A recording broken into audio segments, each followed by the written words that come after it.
you may not even be able to handle her sexually.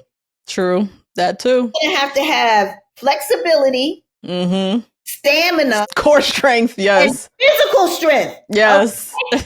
Somebody 40, 30, 45, they looking for somebody to put it down. Okay? All right.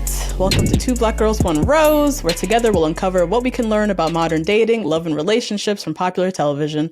I'm Natasha, and today I'm joined by an incredibly special guest. She is a fan favorite from Golden Bachelor Season 1. She was also in this past season of Bachelor in Paradise. She's so incredible. We even share the same name.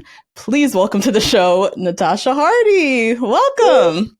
Thank you. Thank you for having me. I'm so excited to be here. And I know you had Charity on here, and I was like, when they going to ask me to be on the show? I'm excited to be here. Yes. No, I knew when they brought back another season of Golden Bachelor and Justine was going to be, my co-host was going to be on maternity leave. I was like, I want to bring in some of the Golden ladies from season 1. And you were top of my list. So I'm really happy that you're here. This is very special. First of all, you're from New York, right? I could hear it in the accent. Where in New York are you from? New York, a homegrown, yes. Oh, okay. Where? What borough? Where are you from?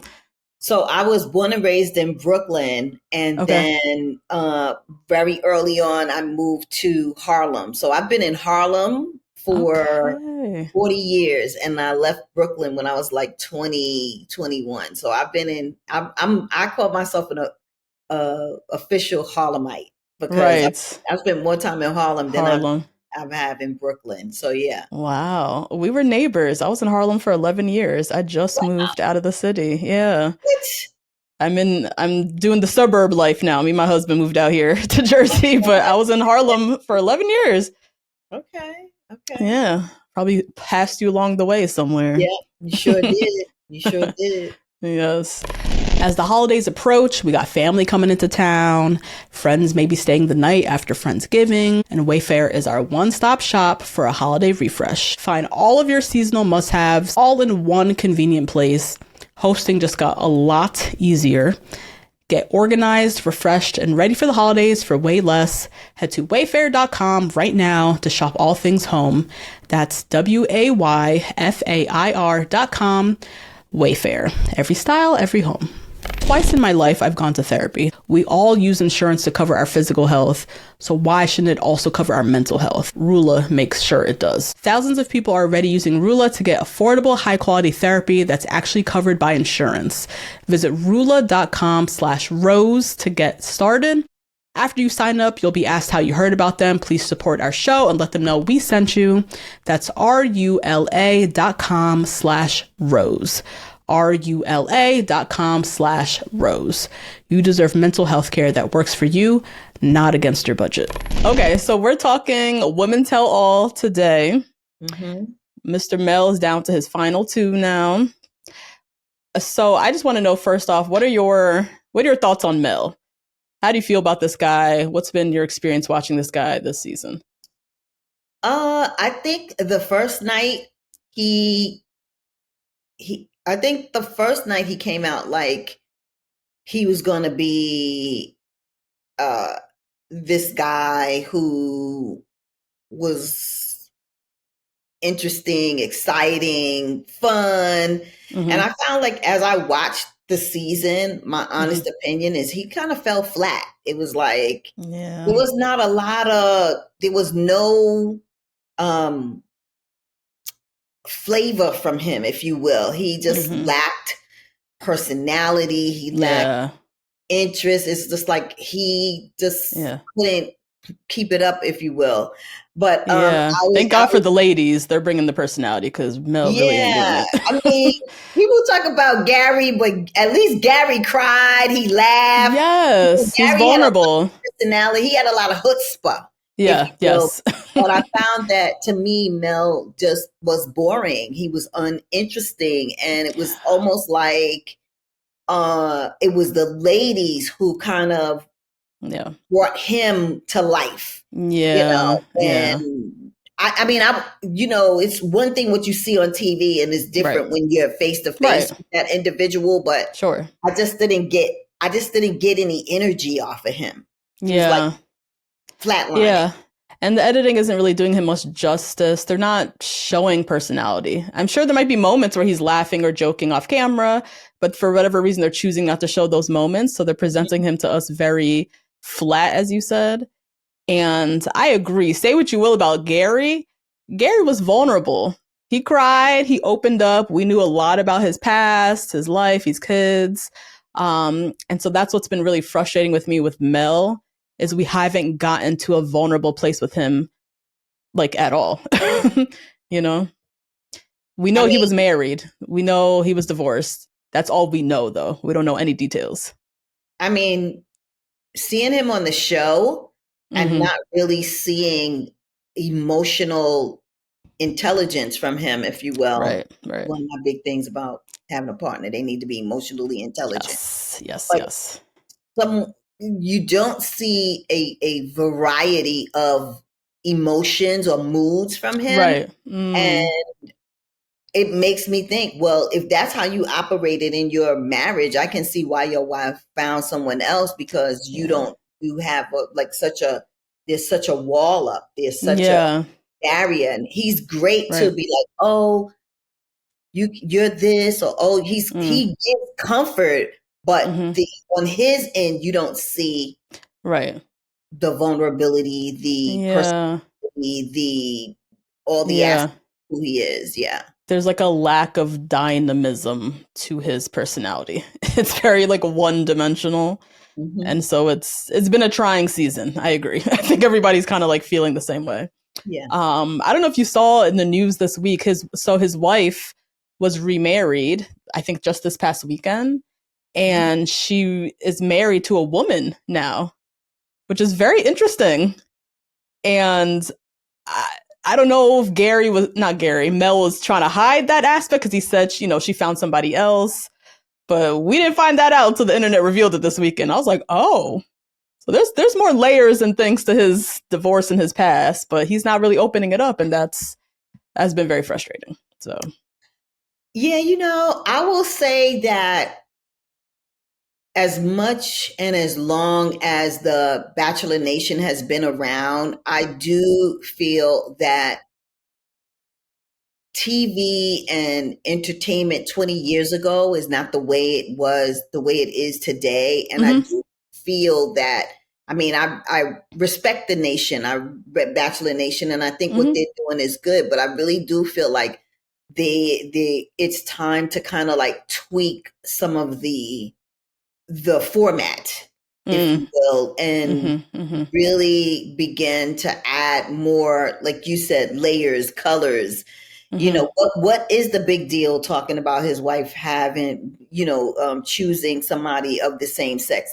That's like a big thing now. Like, but it's this kind of like the Bachelor Nation is a family show and this and that. And it's like you at this stage of the game, there's plenty of people who leave their marriages and go for a same-sex marriage. Same-sex relationship. That ain't nothing new. If they want to last, they're going to have to really shake up their format, their framework. And I think their framework is just very fixed. I think what they did is great. However, I really do think it's time to have to really shake up the format. Yeah.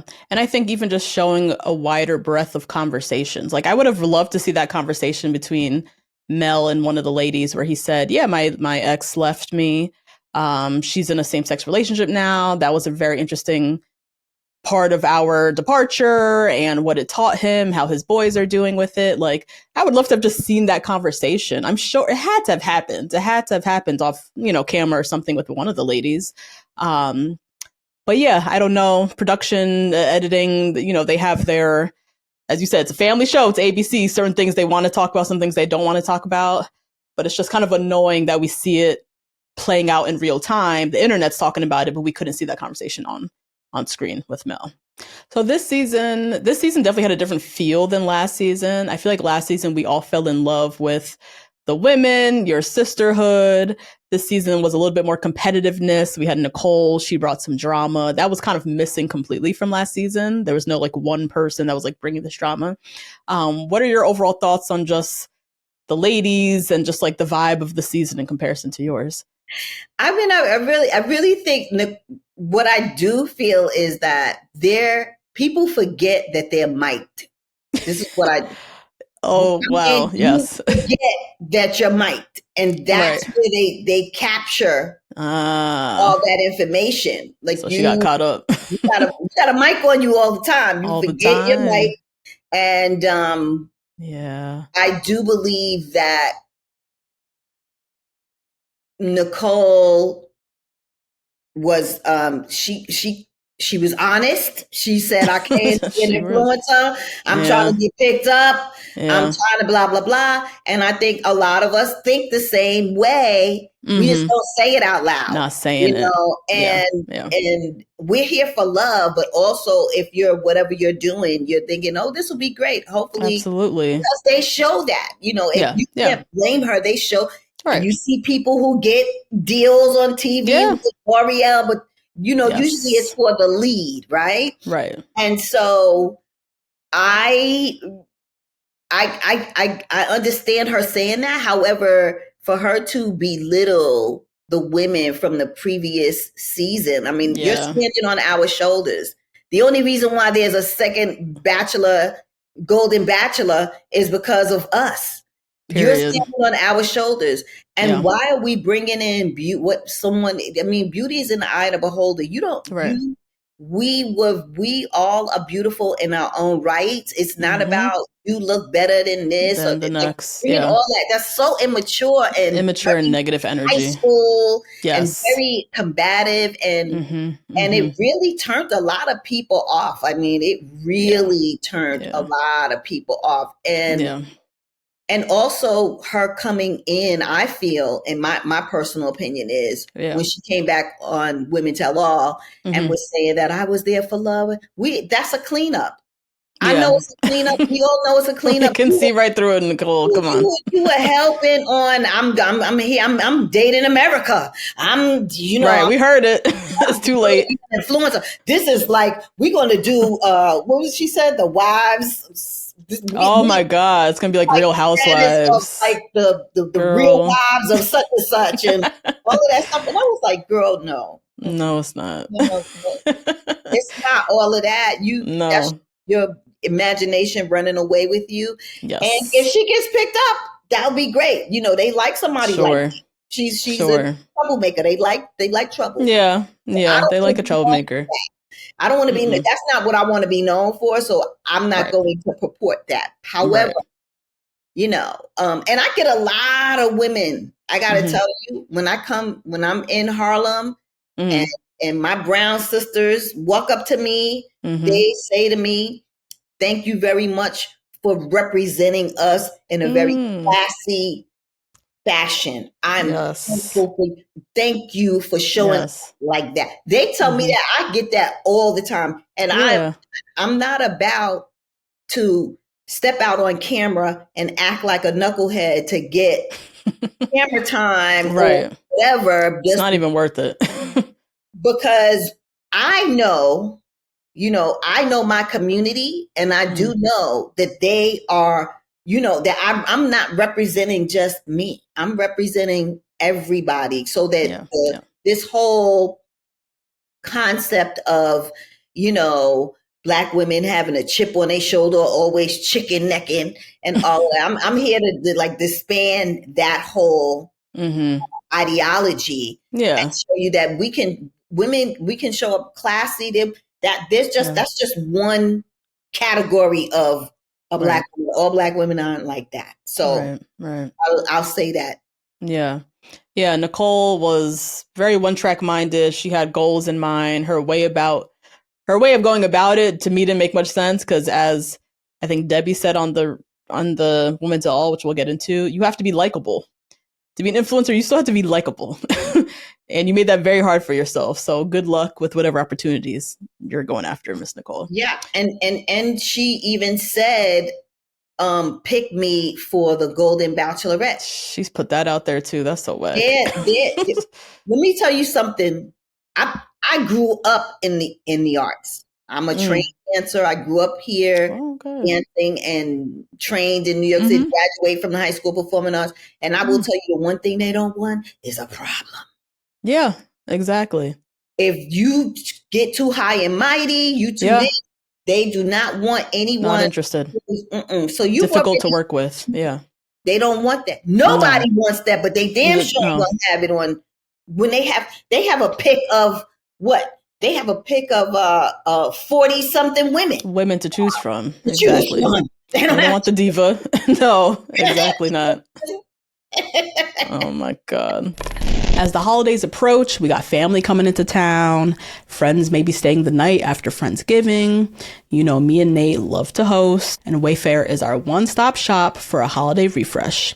Our guest room is fully outfitted with items from Wayfair. We got a little boho vibe going on in there. We have the Selena solid wood platform bed with headboard. We get a lot of compliments from our guests. I especially love that it is solid wood. It's sturdy. We also got both table lamps for the bedside tables from Wayfair, as well as this massive gold arched full-length mirror that really just enlarges the space. We love it. Now in our living room, we have a wood burning fireplace that we use a lot during the winter months. We got a swanky gold fireplace screen from Wayfair, and it's got this beautiful metal geometric pattern on the screen. Ties in beautifully with all of our holiday decor. As always, everything from Wayfair is delivered fast, hassle-free. Delivery is often free. Find all of your seasonal must-haves from furniture and holiday decor to appliances and cookware, all in one convenient place. Hosting just got a lot easier. Get organized, refreshed, and ready for the holidays for way less. Head to wayfair.com right now to shop all things home. That's WAYFAIR.com. Wayfair. Every style, every home. So I have a random question for you because you were also on Paradise. And Justine and I, we've always said on the show, your chance of finding love on The Bachelor is so slim to none. You're 1 out of 30 women. But the huge payoff could be you become a fan favorite and then you get to be asked to be on Paradise. Where in Paradise, you have a much higher chance at finding love. Were you excited to get the call for Paradise? And like, what was your difference?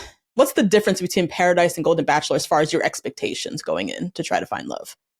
I was really excited to get the call to Paradise. I had no clue they were working on that. So I was really, really excited to get that, get that call. And I will tell you, the difference is you do have an opportunity to choose from a variety of men. However, it's such a short time between your meeting them and your being able to shop other options. Yes, it's quick. Yeah. I mean, because you can, let's just say you, in my case. Yeah. Like RJ and I made a connection right away. Yes, we were rooting for you and RJ. Right? And then like I spent 24 hours with him. Like, I wouldn't say 24 hours, but I had a day with him. Right. I didn't have enough time to kind of get to know more. Like, you know, people, when they see you with someone, they think, this is my generation.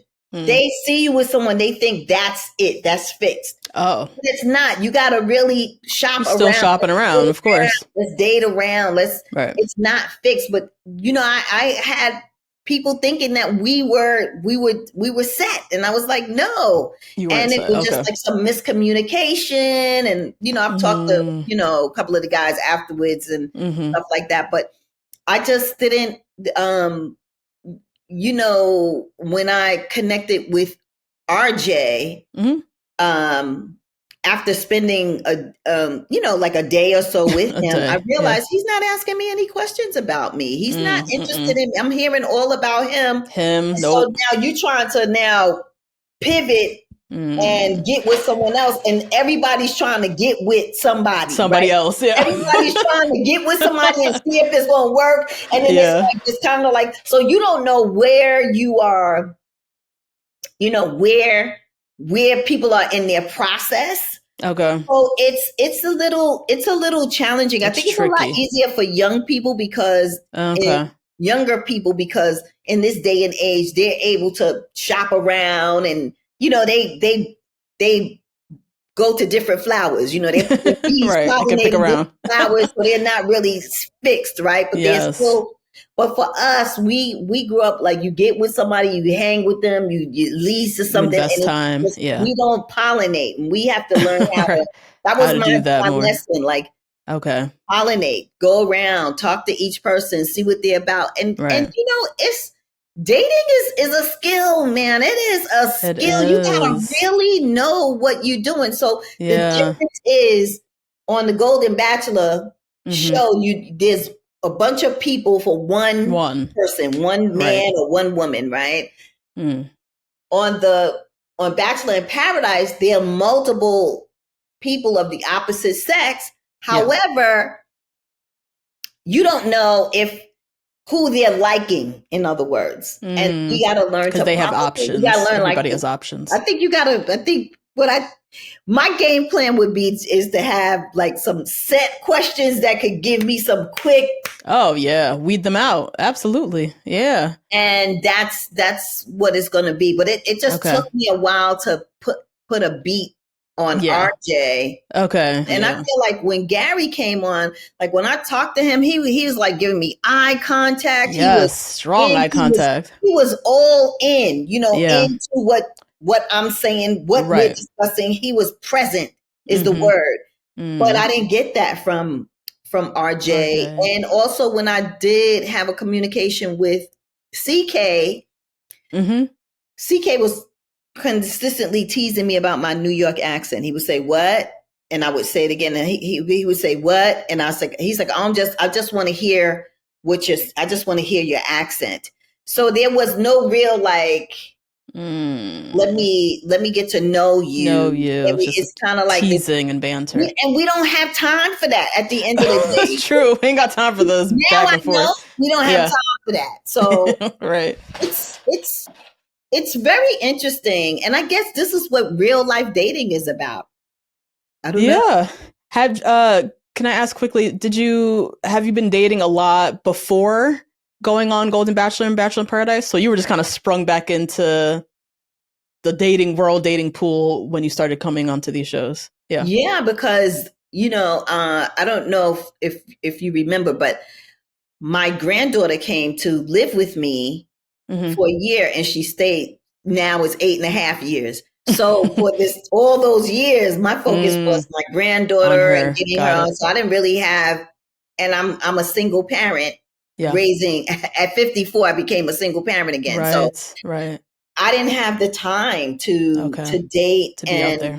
Since I've been back, I mean, she's in 12th grade now. She's going to graduate in June. Thank goodness. Nice. Yeah, congrats. That's exciting. And so I would say I learned on the Golden Bachelor that I hadn't been dating. And I think at that time, it must have been about 5 or 6 years. I was like, I haven't dated in a hot minute. Years. I was like, how do I do this again? When I left the show, I was like, no wonder because I felt like a fish out of water. I just say it out loud, but it just felt weird to me. And I was like, oh, because you haven't done this in like 6 years. In a minute. And then coming back into Paradise, because I haven't really been actively dating. I live in New York City, it's like a piranhas, out here. At all age groups. Yes, that is the way to describe it. God. My best bet is going to be somebody that's not a non-New Yorker, even if they visited while they Yeah, that's true. A transplant or somebody on vacation. Yes. Oh God, it's hard outside in New York. It is. So keep doing these shows. That might help. Oh my God. Well, thank you for going on these shows, putting yourself out there, honestly, and kind of learning on the fly. So like now learning, you were learning in real time. We were watching you in real time, figuring out how to date. And I'm sure you're not alone in that. I'm sure a lot of the women, it was their first time in a long time. So we're seeing them in real time trying to figure this all out. And so that's what makes, I think, watching this show special, because you kind of know that some of these women, it's like, man, it's been a minute, but here she is. She's trying, she's putting herself out there. Okay, before we dive into the recap, first of all, happy Selling Sunset Day. Selling Sunset is back. As of recording right now, I'm already through 2 episodes, and we'll probably finish the season by end of day. So it's a happy day over here. Justine, she's already parked. Already saw her and baby girl. They are parked, sat, running through these Selling Sunset episodes. So exciting. But anyways, Selling Sunset aside, Married at First Sight is back. It is now on Peacock. I hopped in the group text on Patreon, asked one little question. Are y'all watching Married at First Sight? What are we doing? And the resounding answer was yes. Yes, Natasha, we are watching. I don't know what you're doing, but we're watching. Hello. So I blazed through the first 4 episodes. I got thoughts. Pre-show today is a one-woman show. It's just me. I'm just going to be yapping about Married at First Sight. If you want a little Married at First Sight recap, you already know, you got to join us on Patreon. All the good shit is on Patreon. You can watch the full video of this episode. You can listen to this episode without ads. You get the pre-show, of course. You also going to join us on Patreon for Two Black Girls Watch, where you get all the new episodes, full, uncut, extended, ad-free. Early access only on Patreon. You get also the full access to our Two Black Girls Watch catalog. This week we are back to Catfish. We watched the episode where the guy was convinced he was talking to Katy Perry. Iconic episode, also probably one of the most delusional people ever on Catfish. It's a great one. Go check it out. Head to patreon.com/2 Black Girls #1 Rose right now. And a shout out to the Rose Garden. We love you guys. Twice in my life, I've gone to therapy. The second time was during a period of insane burnout, and I was desperate for a way to cope with all of my work stress and anxiety. At the time, I needed to find a new therapist because I had different insurance, and that was so hard to figure out, guys. We all use insurance to cover our physical health, so why shouldn't it also cover our mental health? Rula makes sure it does. Rula does things a little differently. They partner with a network of over 15,000 therapists and psychiatrists nationwide and over 100 insurance plans, making the average copay just $15 per session. Other online therapy platforms might match you with the first available provider, whether or not they're fit or not. Whereas Rula really considers your goals, your preferences, your background to provide you a curated list of licensed in-network therapists who are actually aligned with what you need. Thousands of people are already using Rula to get affordable, high-quality therapy that's actually covered by insurance. Visit rula.com/rose to get started. After you sign up, you'll be asked how you heard about them. Please support our show and let them know we sent you. That's rula.com/rose. rula.com/rose. You deserve mental health care that works for you, not against your budget. Okay, let's dive into Women Tell All. So all of the beautiful ladies are back. We have Nicole, dramatic Nicole, even Debbie who went home last week, she's back too. Who are some of your favorites when you were watching? I think we spoke initially some of the brown ladies. Jerry, she got the first impression rose. Were you a fan of Jerry? Yeah, I thought Jerry was, I liked Jerry, but I thought she was a really reserved. I think it was like she was very holding back. Yeah. And again, I think a lot of that has to do with my family is watching, my community is watching. I gotta, so I don't know, but this is my thinking, right? Yeah. But I really like Carla. and I don't really feel like they gave her a lot of airtime. No. And she went reached home out pretty to me. early. She reached out to me. Yeah, she went home the same episode I went home. And she reached out to me and called on Instagram, and we've had a call and talk, and she has so much personality and she is awesome. I was like, wow, like they didn't really give a lot of, she didn't get a lot of camera time. And so my advice to her, I was like, work, put all how fabulous you are on Instagram, girl. You got so much going on. And she even did a clip of her recently on a podcast, and she was like in Tony Tone's video, and she was in some other video with people, and yeah, she's very interesting. She is. And she's been online. She's been influencing a bit. She's a former model, right? I think. So yeah, I would have loved to have seen her more. Yeah, we didn't see it. I thought it was great that she felt inspired to reach out to me and communicate with me. Yeah. And I wish more of the women would have done that. You know, reach out to, because I'm actively on socials. You know, to me, when I looked at all the women, I can't remember the lady who did the fire, the fire bomber. Oh, that's Peggy. Peggy's still there, final 2. Yeah. And I'm not surprised that he picked her. And I'm not surprised that he picked her. Like, I think he would pick Why is that? Because I think she would be the one to be able to navigate him best.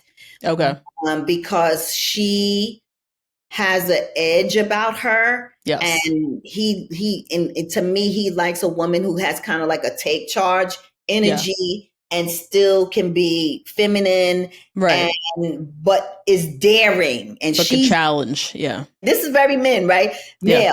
They like these very kind of very feminine, very kind of yes. Yeah, okay. Yes, they kind of they like that. I'm not surprised to see that dynamic. Not surprised to see that dynamic. Yeah, it would have been more It would have been more difficult, I feel, had he kept Peggy and the lady that just went home. And Debbie, Peggy's always been a favorite of mine too, for those same reasons. I think she can like keep up with him, and I think she even like challenge him in ways. Yeah, and I think she's definitely here assessing Mel. Also, like Cindy, for me, Cindy's been in love with Mel from before she even got here. Right. So either way, it was going to be Mel all day. Whereas Peggy, I think along the way, she's still assessing him. Yes. And that is like a huge green flag for me with Peggy, you know? Yeah. So. Yeah. So yeah, the ladies that are happy, they're all back together. You know, we love the sisterhood aspect of Golden Bachelor. Your season really laid the foundation for that. Who are you still friends with today? Who are you closest to? Who do you still talk to? Is there a group text? Do you guys hang out? Like, what's the vibe? Girl, there's a group text, and honey, that sometimes that text is too busy for me. It's too live. But it can get very busy. It was very busy, especially around the beginning part of this season. The season, right? And Bachelor in Paradise. Right. But who am I in connection with? I'm in connection with April. April just moved to New York from Florida. Oh, that's a huge move. Chicken lady, everybody want to know she's was chicken lady. And we love April. She's wild. And you know, and I gotta say, if I reach out to Joan, she will text me back. You know, she'll respond. And I also am in communication with Nancy. So Nancy's Nancy, and also this summer I went and hung out in Martha's Vineyard with Maria. She was like, the first night she had the red dress on, the other sister. Okay. A lot of people like, who was it? I was like, the one with the beautiful red dress. And like, they're like, she is. Oh yes, I remember her. She is so awesome. Let me tell you, she's such a great personality. Yeah. And none of that was able to be seen that night, you know, because we're up late, and she said I was really tired. I was like, girl, I thought you was just stuck up. She was tired. She trying to preserve her energy. She was dead tired.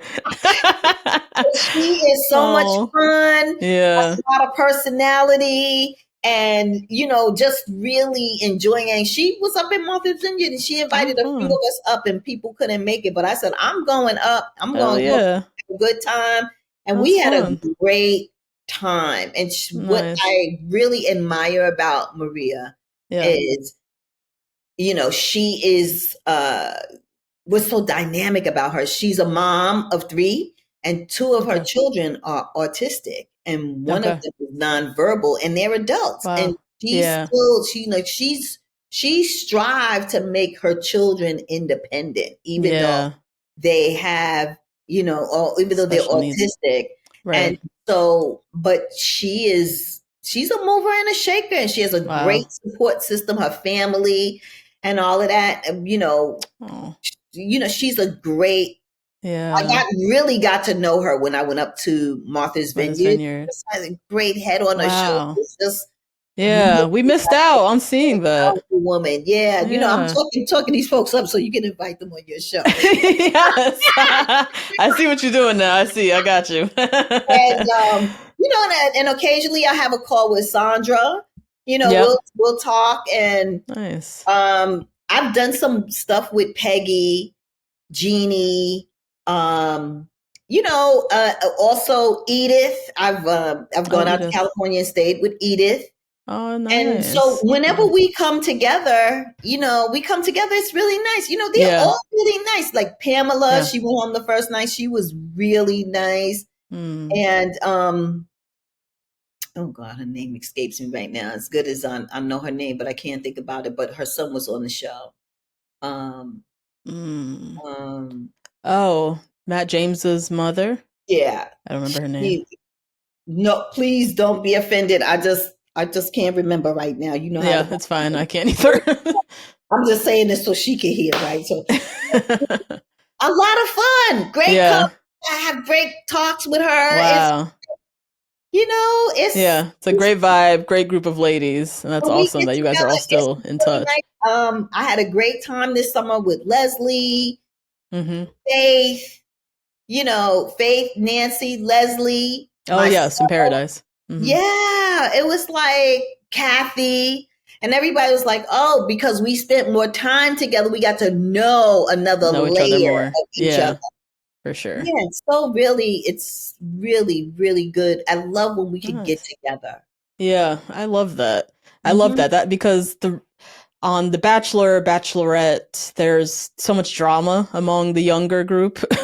It's so competitive. It's like you see some friendships, but like it's really all about the drama. So it's nice to get a Yeah, break watching it's Golden it's Bachelor. it's it's really so sad, and Mm-hmm. that is the nature of being young, right? Mm-hmm. The Mm-hmm. nature of young. Being young and Patty, trying to catch a man, and you're competing Patty. against 30. Oh, Mhm. Patty. Yeah, yeah. Yeah. Yeah, that's the nature of being young, and we're all trying to catch a man out here, and we're all competing for the same one man, and it just gets like, it's like these I women are really just feel like at each other's necks. if people could go through this process as an experience and you Hmm. learn from it, Right, and this whole thing about like that's my man, or right. that's my woman. I think if we had this more of a like understanding, like I'm here for love. Hmm. Like I feel that the women are like, I'm here for love. And it would be really great if I guess they wouldn't want to do that, but it would really be great to go through some emotional intelligence workshops and That would be relationship nice. building Yeah, workshops and all this stuff with yeah. cast members I ahead of know. time. But it's definitely very interesting. I also feel like as we age, women Hmm. particularly, I'm a pro aging coach. I teach women how to age in Yes. excellence, right? Mm, I feel like women tend to work on themselves because we're always striving to be better, basically right. because that's what we're taught from when we're young. I think we get to a point where we start searching for our own self. It starts to happen in your 40s, Mm, and you begin to work towards finding yourself. hmm. And I don't think men ever feel like they have to do it. And they do. They do too. They need to work on themselves. They don't really feel like they have to, because society has them as if they're complete. It's their world. Yeah. It's their world. But James Brown said it's a man's world. Yeah. It's a man's world. Exactly. Yes. But as we, now we out here dating these men, now we realize like, all right, well, y'all missed a little bit of work that we've been doing. Now it's time for you to get to it. Oh my goodness. Yeah. Yeah. Speaking of men needing work, so all the women came in this season. Really, they felt like they had something to prove. They wanted to prove Mel wrong because Mel was on this podcast saying this, that, and the third. And obviously we know this. Women over whatever age are vibrant. They're full of life. But Mel, for some reason, coming into the season, didn't have that. He had the wrong preconceived notions about women of a certain age, women of his own age, honestly. What did you make of his comments? And like, were you I was a little disheartened seeing the women come in this season feeling like they had to prove something to him. What was your take on all of that? Well, with Mel, it was like an ick for me. It's an ick, right?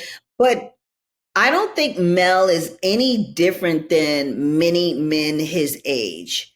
Okay. That was another question I have. Is this common or what? Most men his age feel like if they're 60, they want somebody 15 to 20 years younger than them. Wow. And to be quite honest with you, like I have friends that's 15 to 20 years younger than me, and they ain't looking for nobody 60. They ain't looking for nobody 60, right? Because if you look at men in that demographic, they don't look like Mel look. No, they don't look like They're him. Not ex-pro football players who stay in the gym and right. But they also don't have that kind of drudgery about them. Kind of like Mel had this kind of like slowness to him. This kind of like younger men in their 40s, 45. They're still popping, in this kind of way. Yeah. So while a man in his 60s or 60 is saying, I want a woman 20 to 15 years younger than me, you're not even able to compete with men 15 to 20 years younger than you. Physically, aesthetically, maybe financially. Maybe that could be the appeal. But aesthetic, the looks, the whatever. I mean, when I was on Paradise, those young men were walking around with their shirts off. It was just eye candy all. It was like, even the men were like, man, I got to get back in the gym. Man, I can't take my shirt off. Man, but you see what I'm saying? But they're still, those same men are still saying they want somebody 15 to 20 years younger than them. And women that age aren't interested in men that age. They're not. They're few and far between. Yeah. You first of all, we're keeping our whole thing together. Most of us, most of the women on the show, we're keeping our whole thing together. The men, most of the men, they like 6 months pregnant. Beer bellies, yes. Losing their hair. Yeah. They're all of these things, but they are not really that's what I say. They not doing the work. You're not doing the work. You don't even see yourself. You don't even see yourself to be able to say, I demand this. With a woman. Can I have a woman? You may not even be able to handle her sexually. True. That too. The stamina. You ain't working out, to have relations, if you want to be honest about it. Yeah, true. You're going to have flexibility, stamina, core strength, yes. And physical strength. Yes. Okay. So I've been in fitness for over 50 years. Okay.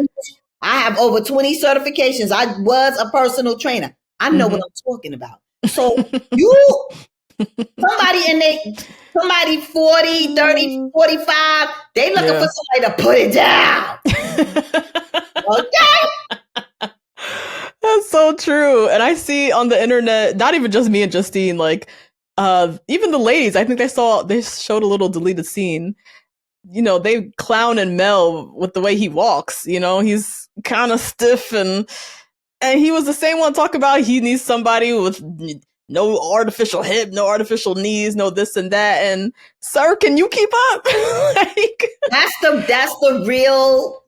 whole thing. You know, that's the whole thing. It's hypocritical. Like, I can tell you when I was on Bachelor in Paradise, the only man that was out on the beach with them young guys was CK. Because CK works out. Fit. Yeah, he's CK very works fit. out on the reg. Yeah. And he was the only one. Mm-hmm. The rest of the guys wasn't out there. So crazy. Oh my God. Yeah. Lord. But it's the truth. So yeah. My thoughts about that is you're assuming, and it's like, it makes me think, who have you been dating since your wife and you have separated? Have you only been dating women that are 40 and 45? Have you been dating? Have you been dating even? Yeah, true. But I think Mel too he clearly, and he got proven wrong this season, like has this notion in his head that someone who is energetic and has a zest, and that's what he associates 40s with. And in your 60s, that doesn't exist. And I mean, we have Peggy. Peggy's a bomb squad. She used to be a pro dancer. She's this, down there. She's in her 60s. Mm-hmm. And so they definitely did prove him wrong, but you could just tell his way of thinking was so... And so many men. And so many men. So many men. Because trust me, that was mentioned on Paradise from the men. Really? Yes. Oh, man. Yes. I'm looking for somebody in their 40s. I know what I will say is RJ did say he wanted to date somebody who's age appropriate. So I thought that was really respectful. Cool. Yeah.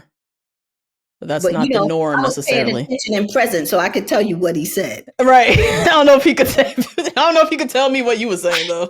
Sadly. Terrible. Oh God. Okay, let's talk Nicole. Nicole, she was the big drama this season. You know, they recap all her drama, her talk about the influencing and wanting to be Golden Bachelor. She also kind of really started off the drama because she was the first to, I want to say she was the first to kiss Mel. And she did it very publicly in front of everybody at the pool party. She was on the Woman Tell All, calling herself a trailblazer. And she was the pioneer. And she was the one that kind of kickstarted everybody being able to now kiss Mel. Just a random question I had thinking back to season 1. There was a lot of kissing on Gary's season 2, and I feel like Gary was kind of just open to it and kind of led on that. Is that true, or was it one of the women that like pioneered and paved the path, or was it more the culture of Gary's season was just like everyone's more open?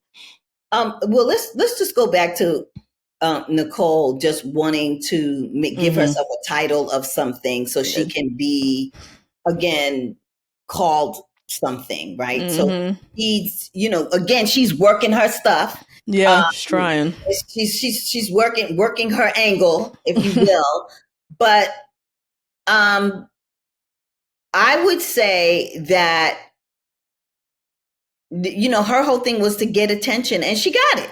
Yeah. Whatever it cost her, right? Yeah. But I would say on Gary's season, it was just very organic. Gary was a really likable guy. He was a very likable guy. He also was vulnerable, like you said earlier. Yeah. He was easy to talk to. He was fun.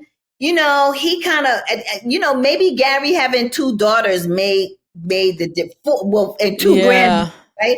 So maybe he was a girl dad. So more of a girl dad. Yeah, that is part of what made him so vulnerable. Yeah, easy to talk to, better listener. He had there's your girl dad. You kind of have to have this kind of more of a ebb and flow with you. Right. I feel like on my season, everybody was organically who themselves they are. They were organically, and I just felt like even when you think about Leslie, when she was on the group date, we were all on a group date, and then when she talked with Gary, and then she just kind of gently put her hair behind her ear and showed that she had hearing aids, and he has hearing aids. You know what I'm saying? Yes, It was everything was subtle and yeah, very sexy and very classy. It wasn't this whole kind of like, let me get in front of the other or whatever. Peacocking. Yeah, there was no one trying to outshine. Everyone was kind of on an even playing field, whereas Nicole came in with an expressed intention to be a star of some sort, and that kind of brought the drama of the season, unfortunately, and kind of tainted the sisterhood aspect that we all kind of really loved from season 1. I really feel like, you don't really have to do all of that. Like, who you are is going to show through. Yeah, and it's just unfortunate, because whatever objective Nicole had, I don't think she really accomplished that objective, because I don't think, even Woman Tell All, just the way she came, you could just tell she's still trying to win people back, and we're kind of seeing through it. And she's not about women empowerment. She's lying about women, right? Which they pointed that out. I'm glad they called her out on that. Girl, please go sit down. Go have a seat. Go have several seats. Thank you. Please have a seat. Exactly. Oh God! For y'all some of y'all not on video, you're missing out. Natasha got on her chair earrings, y'all. Missing out. I love this. They re-showed a moment where, still on Nicole, Robin was one of the ladies in the house. She took it upon herself to sit Mel down and tell him the truth about Nicole. The issue with Robin is she didn't give him the full tea. She said someone in the house does not fear for the right reason. She didn't name Nicole, which always annoyed me. I'm like, you're taking it this far, you might as well name somebody. But yeah, what did you make of that moment? Do you think Robin should have went the whole way and just said what it is and said it was Nicole? Do you think you should stay out of people's business? What do you think? Because Robin ended up going home that night and Nicole stayed another week. Right. I think she should have told the whole truth. If you're going to, I'm with you. If you're going to say all of that, then you need to tell. And say all of that. Because nobody else went and said that. And so she could have gave the whole tea about, maybe she didn't know Nicole said that she made did. But she could have said. She knew about the America comment. Right. I think she was there for it. And the influencer conversation. Yeah. So I would have told, if I were her, I would have told the whole kid and caboodle that she's here to be an influencer. And I would have gave the whole story. And I'm just, you can do what you want, but you'll see. And the thing is that, she didn't get to stay. Number one. Number two is he's going to see it I'm sure he saw it on the replay. And so I'm sure he must have said, I'm glad I got rid of her. Exactly. Cheryl, they had in the hot seat. Cheryl made it all the way up until hometowns, which is a rough time to go home. And you go home right before hometowns. You get to bring him home to your family. They replay her whole journey. She rode up on the motorcycle. They had the fairy tale date. They had a very strong connection. She's talking a lot about how she regretted not flirting enough with Mel. She didn't feel like she was forward enough. She was kind of really blaming herself in a sense, like it was her. She could have done more, which I don't know if that would have done the trick necessarily. What did you think of her reasoning? I gotta tell you, from being on the show myself, when I left the show, I thought, what did I do wrong to be eliminated? And I was only there for a couple of episodes, but I can imagine somebody getting that far, and then feeling like, what did I do wrong? And I will say a couple of things. One is when you've been like Cheryl, who's been dedicated to her son, her family. You get out here, you put yourself out here, somebody's treating you well. She probably didn't have any real dating chops or skills. She's probably coming into this with that old school dating concept. Fresh. Yeah. And old school thinking, like, you got to be like you're the problem, not him. Like, that's how we, how we're raised, or women. Right. It's never him. It's us. And anything, you're the problem with the job. You're the problem with parenting. You're the problem with this. That's an overall conversation. I think that she raising her son on her own, doing all that, just revisiting single parenthood myself, can tell you that, you always feel like, am I doing enough? Am I doing enough? So there's an enoughness conversation going on. Right. And that she needs to probably break through on that for herself, because she didn't do anything wrong. She brought her A game. Right. He has the opportunity to choose who he wants. And that's I would say, the downside of the show, because again, you're not spending a lot of time with these people. So it's very difficult to make these decisions in such a short period of time. So many weeks, so many days in this process. He's dating several different so many people. Yeah. He's doing group dates. He's doing one-on-one dates. There's a long time between the time you've had your date and he had his date. There's a lot happening very fast. And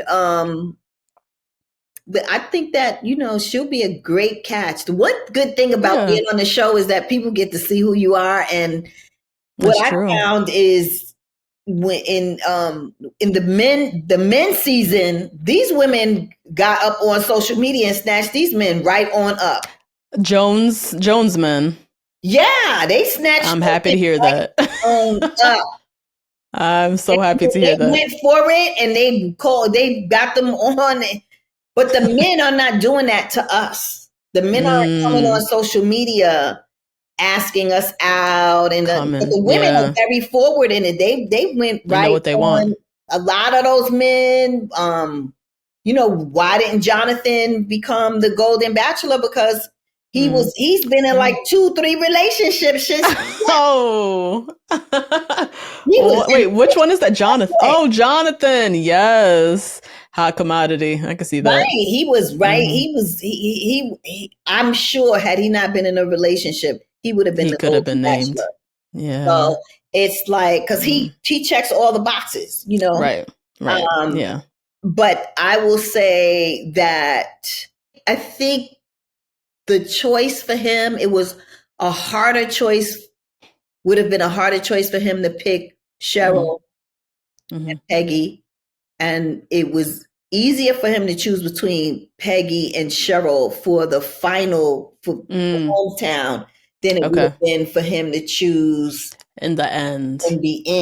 Like, what I'm saying? He's, what I said about.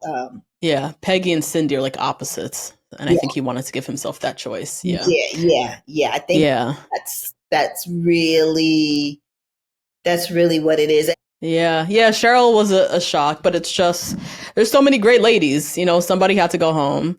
And I think Cheryl will be okay. I think she's beautiful. I think she's a hot commodity. I think she showed very well. She got a great edit. She's super, she's doing the motorcycling and all of this. Like, I feel like she should be fine, but she has to know that she'll be fine. As you said, that there seemed like there's still a little bit of work there with the kind of blaming herself, unfortunately. Yeah, you gotta be able to, in order to grow as a pro aging coach, in order to grow in this stage of your life, you have to be willing to cut the cord between you and your family and really prioritize yourself. If you are still 10 toes down with your family and everything that they're doing, there's something in you that gets to be healed, and you got to work through that, and stepping into prioritizing yourself, and making yourself worthy and valued, and all of that comes with you. And once you do that, then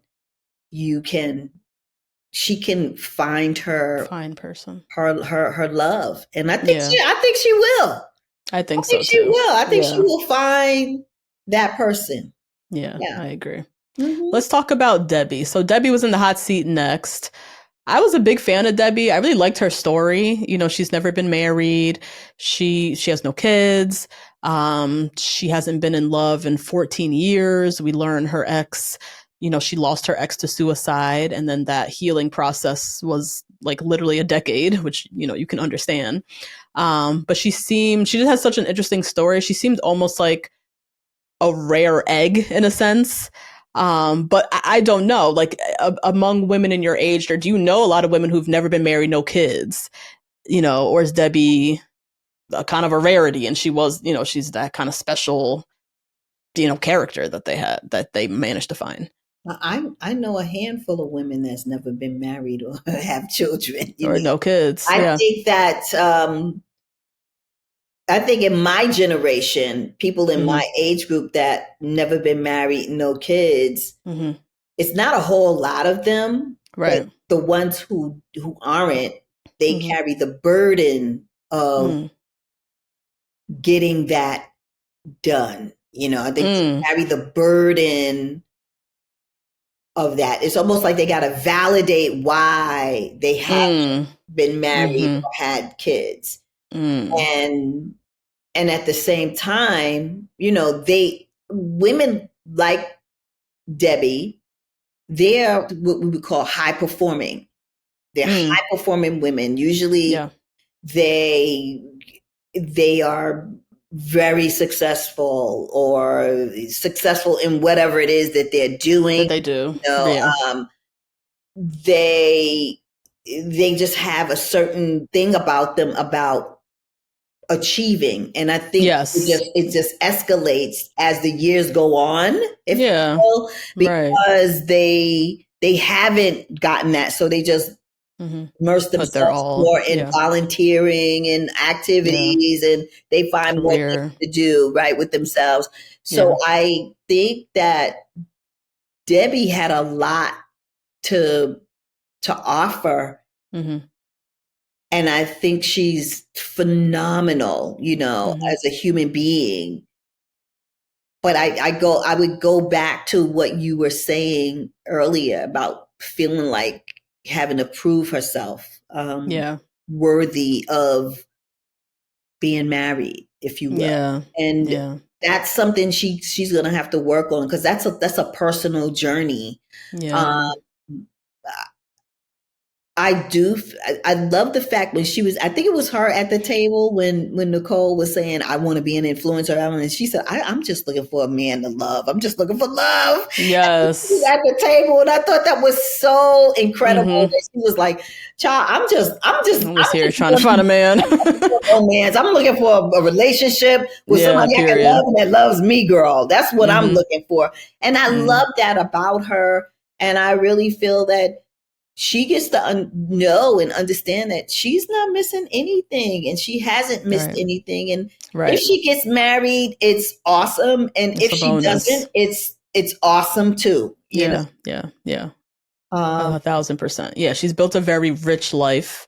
We met her family. Her family she had a beautiful family. She had a twin sister. Like, she seemed like she had a very robust community. She has obviously a very successful career.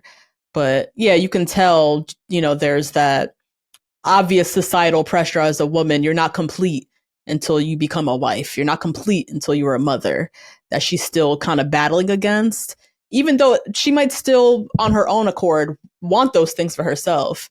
And that's fine. But it's again, a different part of that enough question. Like, am I enough? Yeah. Still, if I've never had kids or never been a wife to somebody. I wish her well. I hope that she really. She's a catch. Yeah. She really is. All of them are. Everybody, honestly. Yeah.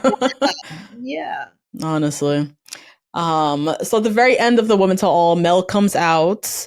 Mel got on his nice little Easter suit, got on his comfy shoes. The women, obviously there's always the moment everybody goes around and praises him, how amazing he was, this, that, and the third. I love that Debbie got her validation from him. You know, you could tell she'd been kind of like thinking about this. Like, was the fact that me not being married, not having kids, that scare you? Did that influence you to send me home? He claims it didn't, so I'm glad that she can get at least a little piece on that, because I think that was probably in the back of her mind. That's the only thing that separated her from the other women, right? One of the ladies, which I appreciated, asked him if he can introduce her to his friends, which I love that. You said, I'm being serious. Dead serious. I loved it. Hell yeah, I love that too.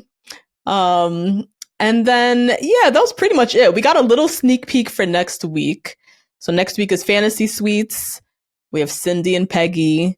You really pointed out to me how opposite they are, Cindy and Peggy. I think this is a question of head versus heart. Do I go with who's going to be more challenging for me? Peggy, keep me on my toes? Or do I go for Cindy, who's going to be a little bit more appeasing? I'm rooting for Peggy. Who are you rooting for in this final? I would say that Peggy is way more aligned with Mel than challenging. And okay. I feel like Cindy is in alignment with him. I feel like Cindy would be the 50s wife that comes home and you have your dinner and very pedestrian. And I think she'll be very boring for him after a while because she just has that kind of cookie cutter way of being. I don't really feel like she has any depth. I don't feel like she's into being. I feel like she's a woman that wants to be pampered and swept off her feet and all of that stuff. Whereas I feel like Peggy is more aligned with him, where they can step together and discuss things and agree on things and get things done and build and move forward like that. Yeah, that's a good point. I think with Peggy, you can feel that she is, and I think Mel can feel it too, that she's assessing him. So he, in ways, has to like prove himself to her still. Whereas with Cindy, he already knows Cindy's all in either way.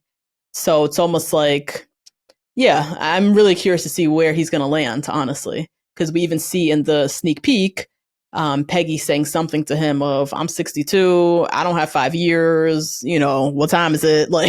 So, and he has to kind of answer to that, where Cindy doesn't really, I don't know, we'll have to see, but she doesn't really corner him in a way of like, this is what I need. Are you going to do this or not? It's going to be boring after a while. That'll get boring. Having a yes person is going to be very boring after a while, and nobody to really challenge you or take you further along on your journey. It's going to be like yawn, it's just, I don't really see that, he's probably just going to be running the show and that's, I'm sure he doesn't want it. I'm sure he's not interested in doing that because he's been a single parent with his son. The wife is, he's been raising his kids.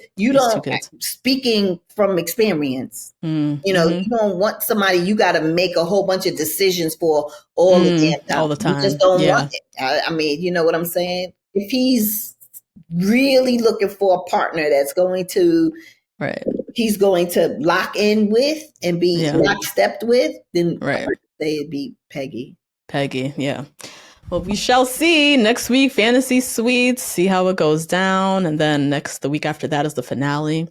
Natasha, thank you so much for joining me. This was so fun. It was a lot of fun. To have you. I appreciate you. And can I tell everyone, please follow me on Instagram at Hardee Life, Hardee. Yes. That's my last name, Hardee Life, on Instagram, TikTok, and YouTube. So please follow me there. And I'm also starting a membership community for women over 50, launching in November, so that women over 50 can have a place to go with like-minded women who may be going through the same thing they're going through in this transitional stage of life, and also women who've been through some of this stuff and can support them through it.